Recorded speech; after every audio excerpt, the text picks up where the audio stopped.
50 साल का रक्तपात, 50 साल तक हिंसा, 3-4 पीढ़ी के युवा इस हिंसा में खप गए। कितने दशकों बाद बोडो आज फेस्टिवल मना रहा है।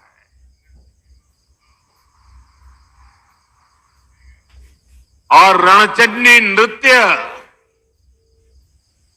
ये अपने आप में बोडो के सामर्थ्य को भी परिचित करवाता है।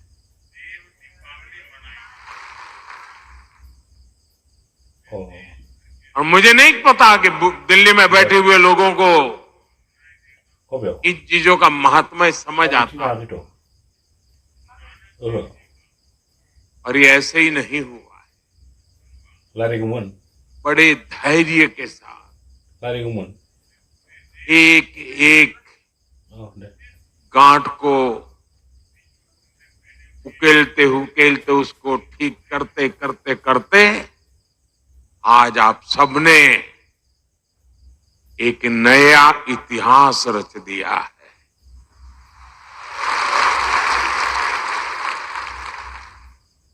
मेरे बोडो भाइयों और बहनों, साल 2020 में बोडो पीस एकॉर्ड, बोडो शांति समझौते के बाद मुझे कोकराझार आने का अवसर मिला था। वहां आपने मुझे जो अपनापन दिया, जो स्नेह मिला, ऐसा लग रहा था कि आप मुझे अपना ही एक मानते हैं, अपनों में से एक मानते हैं।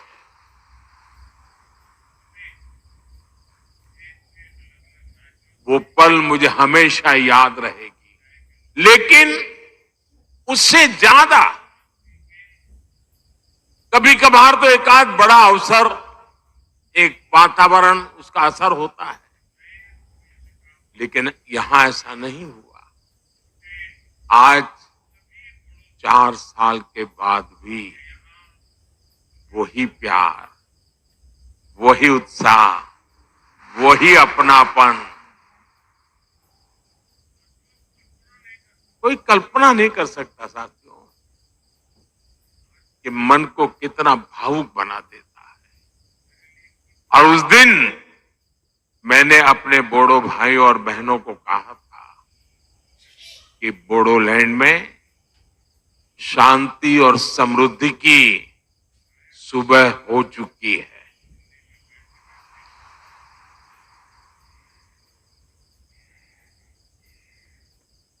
और साथियों, वो मेरे सिर्फ शब्द नहीं थे।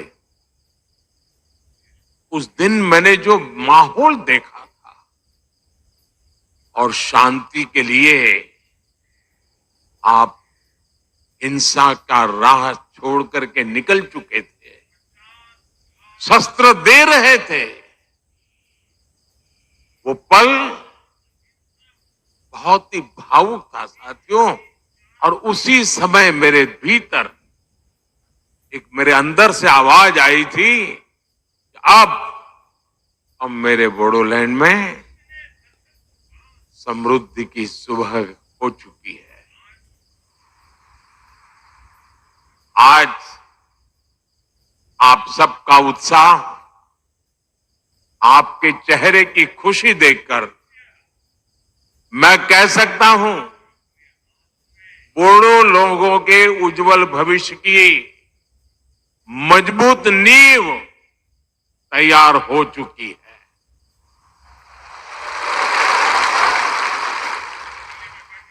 पिछले 4 वर्षों में बोडोलैंड में हुई प्रगति बहुत ही महत्वपूर्ण है। शांति समझौते के बाद बोडोलैंड ने विकास की नई लहर देखी है। आज जब मैं बोडो पीस एकॉर्ड के फायदे देखता हूं, आप लोगों के जीवन पर इसका प्रभाव देखता हूं, तो कितनी मन को तसल्ली मिलती है, इतना मन को खुशी होती है साथियों, आप कल्पना नहीं कर सकते। आप पल भर सोचिए, कोई मां उसका इकलौता बेटा, और उस मां ने बहुत लालन पालन से बड़ा किया हो बेटे को, और बेटा अन्य साथियों से मिलकर के हाथ में हथियार लेकर के मां को छोड़ करके जंगलों में भटकता हो, उसने जो राह चुनी है उसको पाने के लिए किसी की भी हत्या करने पर तुला हुआ हो, मां बेबस होकर के निराशा में दिन काट रही हो, और एक दिन पता चले कि मां तेरा बेटा उन शस्त्रों को छोड़ करके अब तेरे पास वापिस आया है। आप कल्पना कीजिए उस दिन उस मां को कितना आनंद होगा। आज पिछले 4 साल से मैं वही आनंद की अनुभूति करता हूं। मेरे अपने, मेरे नौजवान साथी मेरी प्रार्थना को स्वीकार करके वापस लौट आए और अब हिंदुस्तान का भविष्य बनाने में कंधे से कंधा मिलाकर के मेरे साथ काम कर रहे हैं। ये जीवन का, ये मेरे जीवन की बहुत बड़ी घटना है साथियों, मेरे मन को बहुत तसल्ली देने वाली घटना है, और इसलिए मैं आपका जितना अभिनंदन करूं उतना कम है। और साथियों, बोडो शांति समझौते का लाभ सिर्फ आपको ही हुआ ऐसा नहीं है। बोडो शांति समझौते ने कितने ही अन्य समझौते के लिए नए रास्ते खोले। अगर वो कागज पर रह जाता तो शायद और लोग मेरी बात नहीं मानते, लेकिन आपने जो कागज पे था उसे जीवन में भी उतारा, जमीन पर भी उतारा, और लोगों के मन मस्तिष्क को भी आपने विश्वास दिलाया, और उसके कारण, आपके इस इनिशिएटिव के कारण और सारे समझौते के रास्ते खुले। और इसलिए एक प्रकार से पूरे नॉर्थ ईस्ट में आपने शांति की ज्योत प्रज्वलित की है। दोस्तों, साथियों, इन समझौतों की वजह से सिर्फ असम में ही, ये आंकड़ा मैं फिर कहूंगा, दिल्ली में बैठे बैठे महारथियों को पता नहीं होगा, सिर्फ असम में ही 10,000 से ज्यादा युवाओं ने हथियार छोड़ा, हिंसा का रास्ता छोड़ा है, ये विकास की मुख्य धारा में वापस लौटे। किसी ने कल्पना नहीं की थी कि कार्बी एंगलोंग समझौता, ब्रू रियांग समझौता, एलएलएफटी त्रिपुरा समझौता, ये सारी बातें एक दिन सच्चाई बन जाएगा। और आप सबके सहयोग के कारण ये सब संभव हुआ है। और इसलिए एक प्रकार से मैं आज, पूरा देश जब जनजातीय गौरव दिवस मना रहा है, तब जब आज भगवान बिरसा मुंडा की जयंती है, तब मैं आज यहां पर आप सबको थैंक यू कहने के लिए आया, धन्यवाद कहने के लिए आया, आपके परिवारजनों को प्रणाम करने के लिए आया।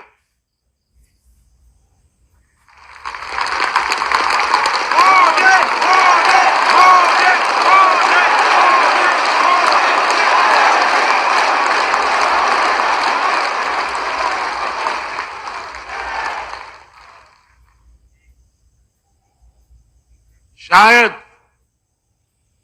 जो सपना संजोया हो उसको अपनी आंखों के सामने चरितार्थ होकर के देखते हैं, तब हृदय भावनाओं से भर जाता है। और इसलिए मैं आपका जितना धन्यवाद करूं उतना कम है। और मैं देश के नौजवानों से कहता हूं, आज भी नक्सलवाद के रास्ते पर जो नौजवान है, मैं उनको कहता हूं कि मेरे बोडो साथियों से कुछ सीखिए।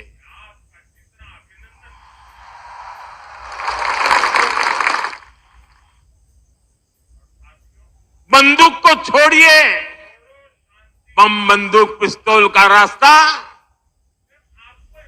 कभी भी परिणाम नहीं लाता है। परिणाम बोडो ने जो दिखाया है ना, वो ही रास्ता लाता है। साथियों, विश्वास की जिस पूंजी को लेकर मैं आपके पास आया था, आप सबने मेरे उस विश्वास का मान रखा, मेरे शब्द की इज्जत की, और मेरे शब्द की आपने इतनी ताकत बढ़ा दी है, वो सदियों तक पत्थर की लकीर बन गया है।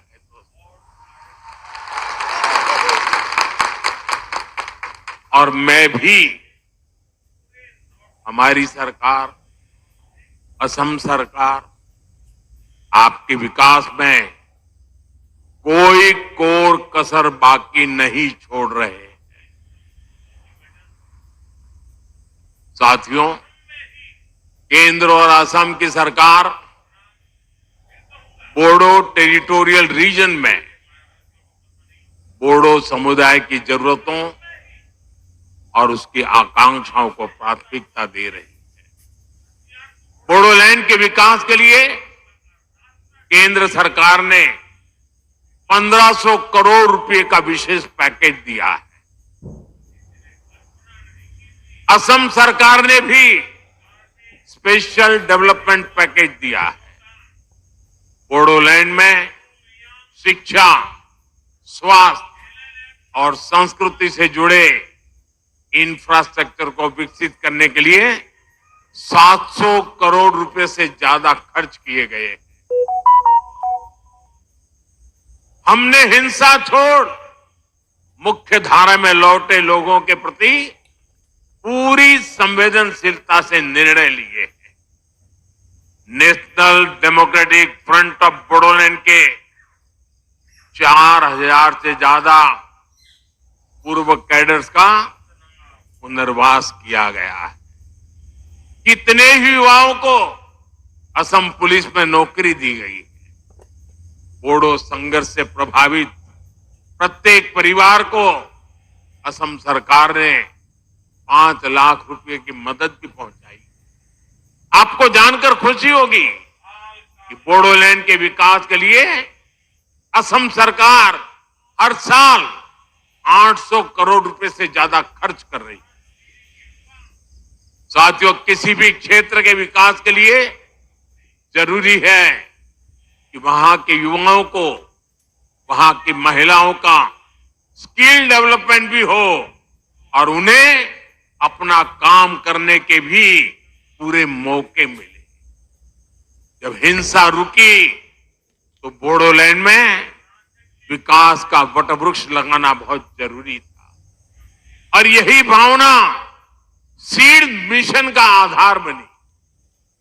सीड मिशन यानी स्किलिंग, एंटरप्रेन्योरशिप और एम्प्लॉयमेंट डेवलपमेंट के माध्यम से नौजवानों का कल्याण, इसका बहुत बड़ा फायदा बोडो युवाओं को हो रहा है। साथियों, मुझे खुशी है कि कुछ साल पहले जो युवा बंदूक थामे हुए थे, अब वो स्पोर्ट्स के क्षेत्र में आगे बढ़ रहे हैं। कोकराझार में डुरंड कप के 2 एडिशन होना, बांग्लादेश, नेपाल और भूटान की टीमों का आना अपने आप में ऐतिहासिक है। इस शांति समझौते के बाद पिछले 3 साल से कोकराझार में लगातार बोडोलैंड लिटरेरी फेस्टिवल भी हो रहा है और इसलिए मैं साहित्य परिषद का तो विशेष आभारी हूं। ये बोडो साहित्य की बहुत बड़ी सेवा का काम हुआ है। आज ही बोडो साहित्य सभा का तो 73वां स्थापना दिवस भी है। ये बोडो लिटरेचर और बोडो भाषा के उत्सव का दिन भी है। मुझे बताया गया है कल 16 नवंबर को एक कल्चरल रैली भी निकाली जाएगी। इसके लिए भी आपको मेरी बहुत बहुत शुभकामनाएं हैं। और साथियों, जब दिल्ली देखेगा ना ये, तब पूरा देश को देखने का अवसर आएगा। तो अच्छा किया है आपने दिल्ली की छाती पर आकर के शांति के गीत गाने का तय किया है। साथियों, अभी मैं यहां एग्जीबिशन में भी गया था। इस एग्जीबिशन में हमें समृद्ध बोडो आर्ट एवं क्राफ्ट इसके दर्शन होते हैं। यहां आरोनाए, दोखोना, गामसा, करे दाखिनी, थोरखा, जोगिशी, खाम, ऐसी अनेक चीजें वहां उपलब्ध है।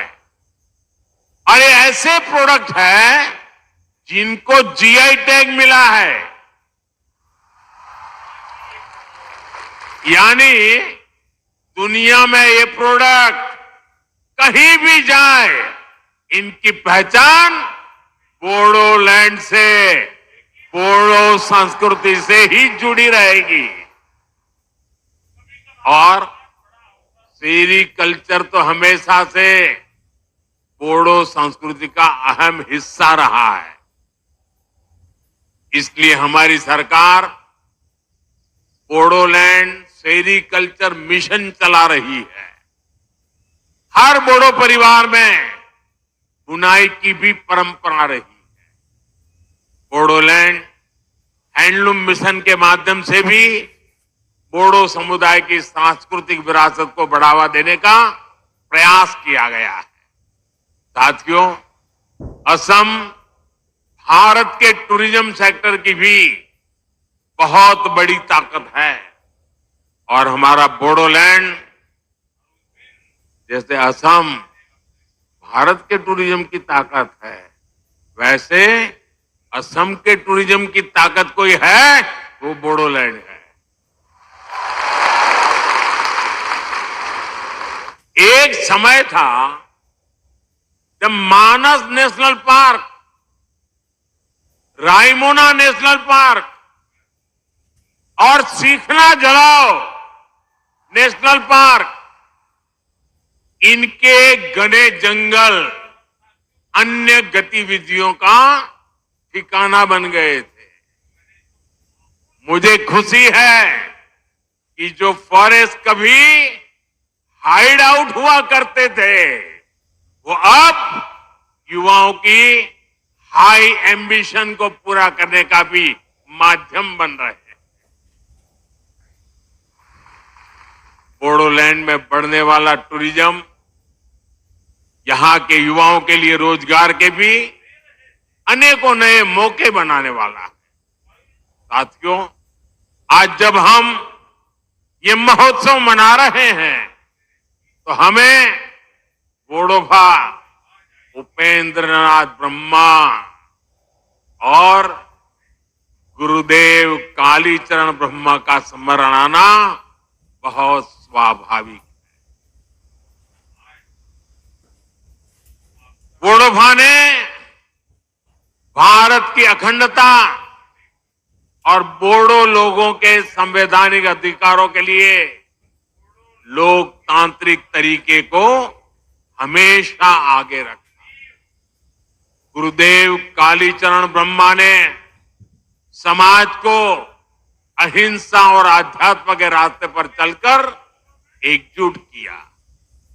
आज मुझे इस बात का संतोष है कि बोडो माताओं बहनों की आंखों में आंसू नहीं बल्कि उज्जवल भविष्य का सपना है।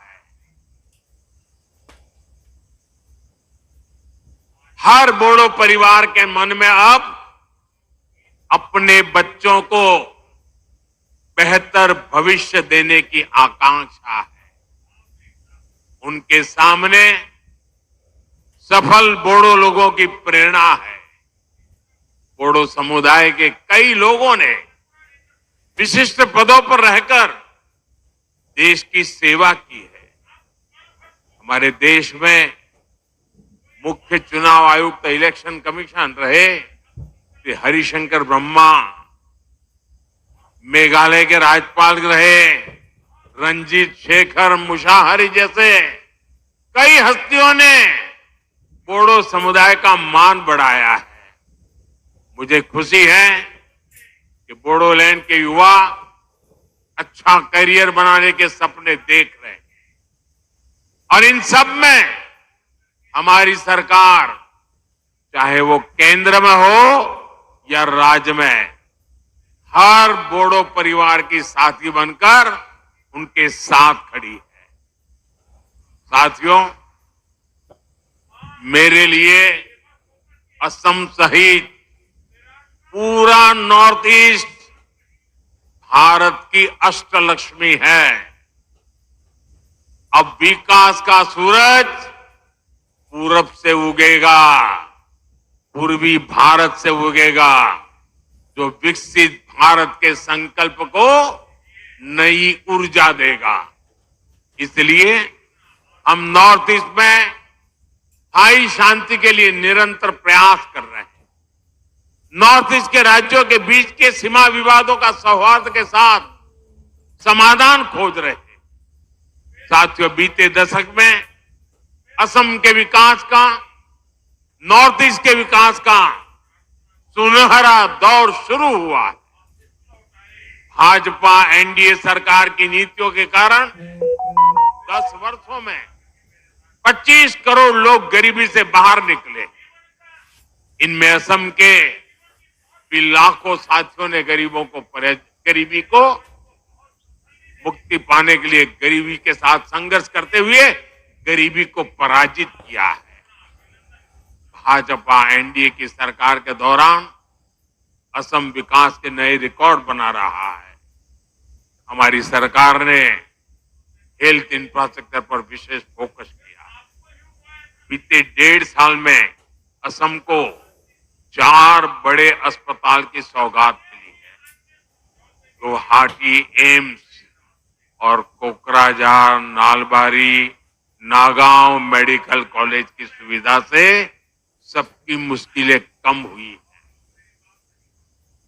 असम में कैंसर अस्पताल खुलने से नॉर्थ ईस्ट के मरीजों को बड़ी राहत मिली है।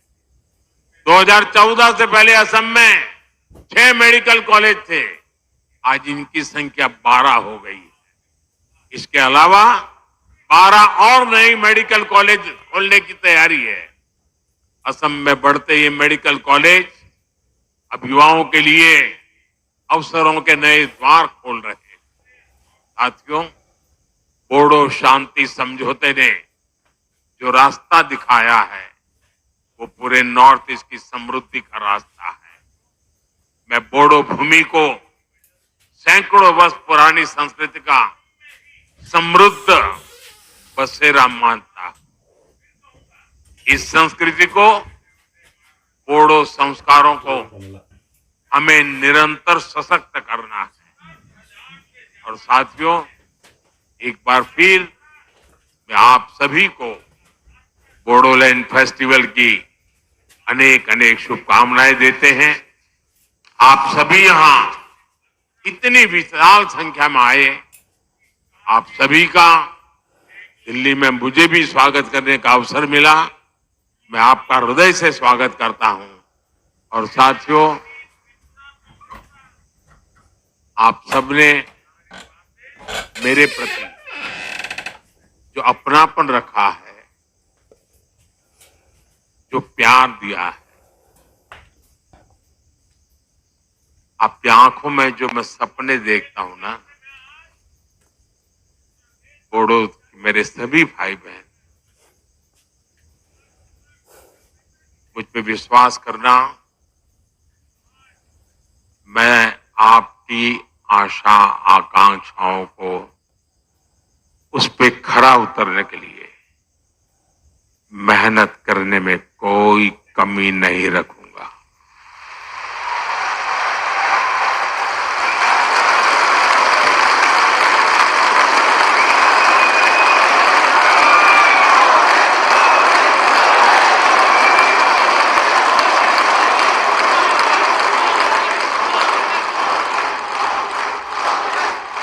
साथियों, और उसका सबसे बड़ा कारण यह है, आप लोगों ने मुझे जीत लिया है।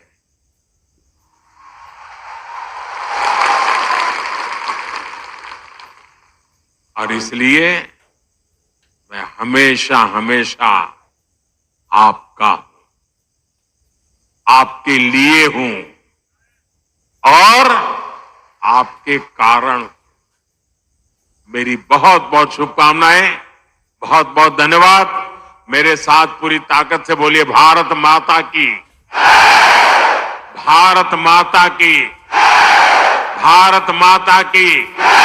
बहुत बहुत धन्यवाद।